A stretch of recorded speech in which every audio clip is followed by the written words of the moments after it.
battus lors de leurs deux premières rencontres. Les Troyens ont marqué leur premier point le week-end dernier en ramenant le nul de la Méno.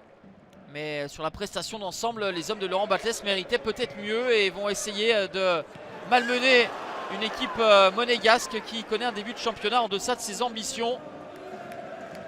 Les Monégasques se procurent une très grosse occasion en début de match avec Gelson Martins maladroit à bout portant devant Gauthier Gallon.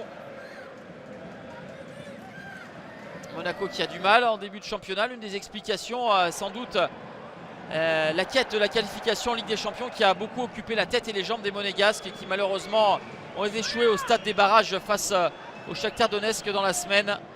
La SM qui sera donc reversée en Ligue Europa. Très grosse opportunité pour les hommes de Niko Kovac avec cette frappe du néo-international français Aurélien Tchouaméni, appelé par Didier Deschamps pour le prochain rassemblement des Bleus.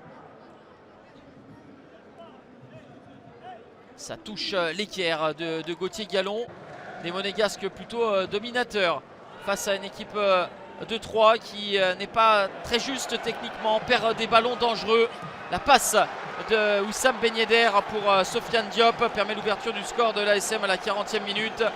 Wissam Ben Yedder, auteur d'un doublé dans la semaine face au Shakhtar Donetsk, mais qui n'a pas encore débloqué son compteur but en Ligue 1 Uber Eats. Il est malgré tout très altruiste pour servir son jeune compère.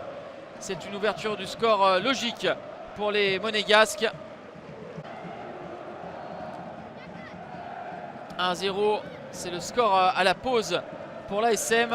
Et Laurent Batles forcément qui a le masque en deuxième période. 3 va essayer de réagir avec ce poteau trouvé par Biancon. Lui, le joueur formé à l'AS Monaco, était tout proche d'égaliser et de tromper Alexander Nubel qui avait eu beau se déployer de tout son long. Il paraissait battu. Un coup de pied arrêté, vecteur de danger pour les Troyens et surtout danger avec ce but inscrit contre son camp par Ruben Aguilar à la 51e minute. Ça fait un but partout. Deuxième but contre son camp en l'espace d'une semaine, de 4 jours même pour Ruben Aguilar. C'est lui qui avait été malheureux et qui avait marqué déjà contre son camp face aux Ukrainiens de Donetsk. La SM qui sera confrontée à la Real Sociedad Sturm Graz et le PSV Eindhoven en Ligue Europa. Et avant cela, il y a le championnat où Monaco veut accrocher sa première victoire de la saison et Sofiane Diop qui va signer un doublé.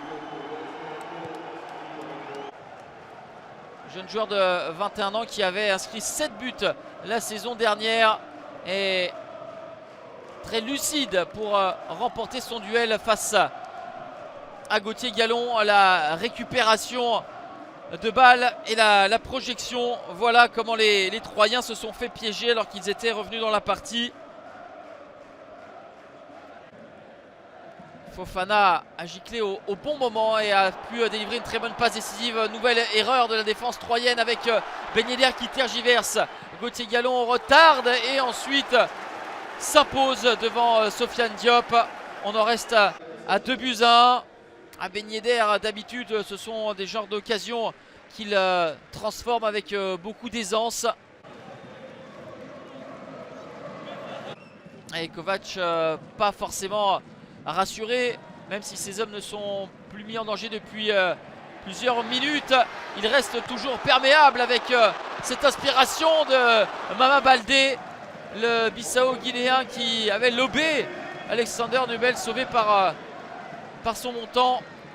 Derrière le ciseau acrobatique ne donnera rien, mais on comprend pourquoi Kovac était furieux et espérait avoir un troisième but des siens, parce que la formation de Laurent Batles jette ses dernières forces dans la bataille avec ce centre et une reprise ratée. La tentative de Renaud Ripard, ça passe juste au-dessus.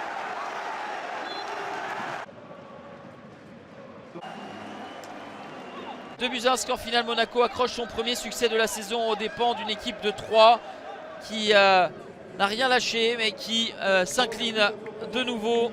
L'Estac n'a qu'un tout petit point au compteur et occupe la dernière place au classement.